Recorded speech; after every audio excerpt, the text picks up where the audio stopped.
D'abord, je suis heureux d'apprendre le rapatriement des corps des 6 soldats français de la bataille de Dien Bien Phu. Et j'en profite pour citer la guerre d'Indochine, car elle est à peine mentionnée en cours d'histoire, en terminale générale, alors que la bataille de Dien Bien Phu est fortement instructive. Elle marque un point de rupture.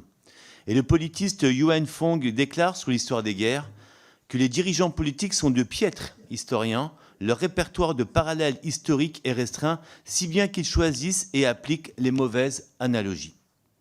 Et vous l'avez dit tout à l'heure, l'histoire et la mémoire sont des armes. Ces guerres du XXe siècle abordent une question toujours d'actualité, le droit à l'autodétermination des peuples.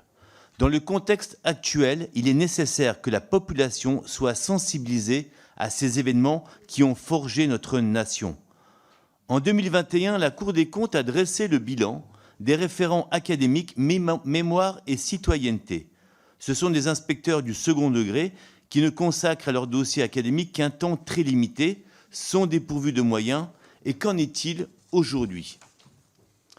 Pourquoi ne pas assurer l'accès à la jeunesse à des cours d'histoire qui permettraient de lever le tabou autour des guerres coloniales ou de libération auxquelles la France a pris une part active par le déploiement de ses soldats et de ses conscrits, d'assurer la cohésion nationale autour d'une mémoire commune au service des défis auxquels nous ferons face.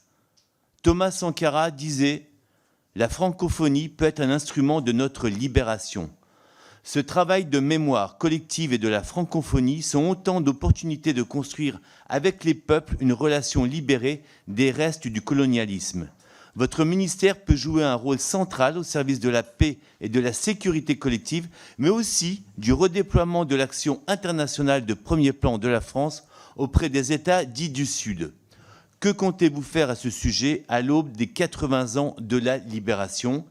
Et que comptez-vous faire des propositions de mon collègue pour la reconnaissance mémorielle des Malgré-nous d'Alsace-Moselle? Je vous remercie pour vos réponses. Madame la ministre.